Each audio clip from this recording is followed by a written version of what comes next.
Bonjour, j'espère que vous allez bien. On se retrouve aujourd'hui pour le book haul du mois d'octobre qui est plus conséquent que ce que je ne pensais. C'est-à-dire que quand j'ai regroupé mes petits livres ensemble, je me suis dit ah oui, quand même en fait. Donc il y a pas mal de réceptions, heureusement.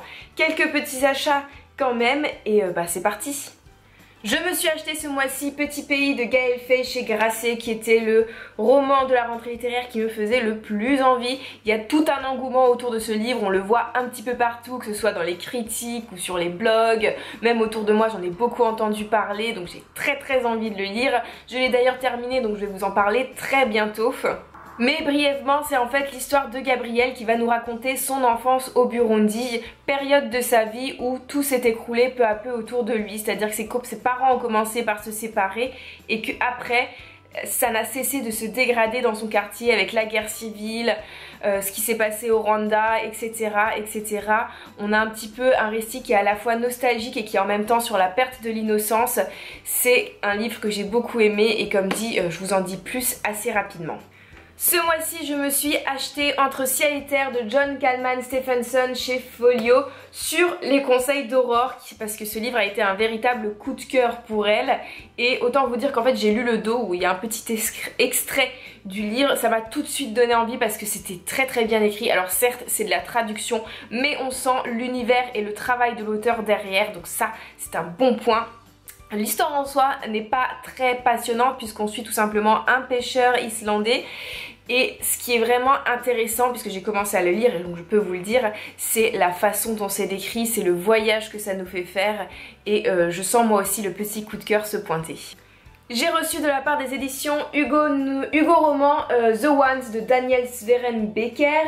Alors j'ai un résumé assez flou en tête, j'espère que je ne vais pas trop vous raconter de bêtises, mais il me semble qu'en fait c'est il y a 1% de la population qui est génétiquement modifiée pour être parfaite, donc complètement flawless, genre beau, intelligent, en pleine santé, machin, et des rebelles vont se liguer contre ces gens. Et nous en fait on va avoir un point de vue qui est un peu différent d'habitude puisque d'habitude on est du côté des rebelles et là on va être du côté de ces gens qui ont été génétiquement modifiés et qui veulent se défendre. Donc je suis plutôt intriguée par ce roman qui me semble assez novateur de ce point de vue là. J'espère que je ne vais pas être déçue et que ce à quoi je m'attends c'est bien ce qui se trouve dedans. J'ai reçu de la part de la maison d'édition Rajo L'étrange hôtel de Secrets Hill de Kate Milford. Alors j'essaye un petit peu, voilà, parce que vous voyez ça brille donc vous voyez peut-être pas forcément grand chose. C'est une histoire qui se passe dans un hôtel, en fait un hôtel qui est plutôt de passage pour les gens qui font du trafic et pendant la période de Noël normalement il n'y a personne et là comme par hasard plein de gens vont débarquer et en fait il y a tout un mystère. Qu'est-ce qui se passe exactement dans cet hôtel? Pourquoi un soudain intérêt?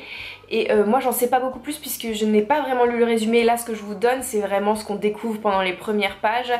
C'est un roman qui vise plutôt un public jeune, donc dans la 14-15 ans comme ça. Mais je sais pas, l'histoire m'intrigue et je trouve ça plutôt intéressant. Donc j'espère vous en donner très rapidement des nouvelles parce que l'air de rien c'est quand même une sacrée brique. J'ai aussi reçu de la part des éditions Rajo nos âmes jumelles, âmes rebelles de Samantha Bailey. L'intégrale du coup. Je sais pas si je l'ai dit.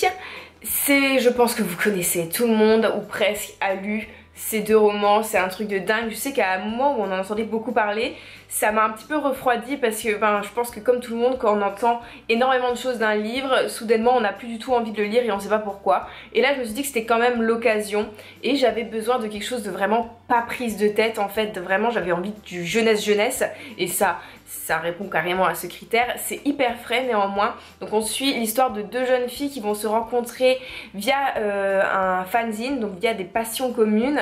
Elles vont communiquer pendant quelques temps comme ça à distance, puis elles vont se rencontrer. Elles sont relativement différentes l'une de l'autre et on va les voir évoluer chacune de leur côté et aussi quelquefois ensemble dans face aux difficultés qu'on rencontre en tant qu'adolescent. Donc j'ai eu très beaucoup de mal à sortir cette phrase. Donc vous savez, les problèmes de garçons, machin, quand on se sent pas bien dans sa peau, quand on a du mal à être accepté. Il y a aussi un petit peu tout ce qui est par rapport au harcèlement scolaire, ainsi de suite. C'est en tout cas, j'ai beaucoup aimé et je l'ai déjà lu donc je vous en reparle pareil assez rapidement. J'ai reçu de la part des éditions Macha et du ciel tombèrent 3 pommes de Narinai Abgarian, je pense que ça se dit comme ça. Et pour être tout à fait honnête, je ne sais pas exactement de quoi ça parle, mais la couverture m'intriguait beaucoup et le roman. Et le résumé aussi, parce que le résumé nous dévoile pas grand chose finalement. On sait juste que ça se passe dans les montagnes arméniennes, dans un petit village, et qu'on va avoir droit à 4 histoires différentes qui sont toutes sur les thèmes de la famille, de l'amour et des souvenirs, etc. Donc je me suis dit pourquoi pas, ça peut être pas mal, surtout qu'il y a un fond aussi sur la guerre, sur les catastrophes et tout ça. Donc je suis hyper intriguée, et puis je trouve, voilà, comme dit, je trouve la couverture vraiment canon, donc j'ai cédé. De la part des éditions de Noël, j'ai reçu Jeu de vilain de Iben Mondrup. Pareil, j'ai un petit doute sur ce qui se passe exactement. Il me semble que c'est au Groenland, sur une petite île, et que c'est une famille danoise qui vient d'emménager, donc une famille avec 3 enfants, et chacun de ces enfants va un petit peu essayer de trouver sa place dans leur nouveau lieu de vie. Je pense que ça va me faire vraiment voyager, et c'est pour ça que je me suis laissée tenter par celui-ci, c'est-à-dire que je demandais ce qui pouvait me plaire à la personne avec qui j'étais en contact pour les éditions de Noël, et elle m'a conseillé Jeu de vilain. Je me suis dit allez, let's go, ça m'a l'air vraiment pas mal, et j'ai un petit peu envie de lire des romans qui se passent vraiment ailleurs dans le monde en ce moment. Du coup bah là au Groenland on pouvait pas faire plus ailleurs et plus éloigné que ce que je connais, donc je me suis dit why not. J'ai également reçu, toujours des éditions de Noël, Hôtel Angleterre de Marie Bennett, qui est un de leurs romans qui me faisait le plus envie, enfin de leur dernière parution en tout cas, puisque ça se passe dans les années 40, donc pendant la Deuxième Guerre mondiale, et on suit Georg qui va partir à la guerre tout simplement, qui va se retrouver dans un camp de travail, et parallèlement à ça on a aussi sa femme, donc qui a été laissée comme ça et qui va tomber amoureuse d'une autre femme. Donc il y a 2 histoires un petit peu en parallèle je pense, et finalement les 2 histoires vont se rejoindre puisque le soir de Noël de 43, ils vont enfin se retrouver mari et femme, et on va un petit peu se demander comment ils vont réussir à surmonter cette épreuve en fait, puisqu'ils ont chacun vécu des choses complètement différentes pendant ces dernières années, et voilà, je suis hyper intriguée du coup par ce roman. Le titre, je l'aime énormément et je le trouve très très beau, donc voilà. J'ai reçu de la part des éditions Hachette le musée des monstres, le tome 1, la tête réduite de Lorraine Oliver et, alors je sais pas c'est quoi son nom en entier, H.C. Chester, la loose, il n'y a même pas écrit son nom en entier à l'intérieur, bon. Tant pis.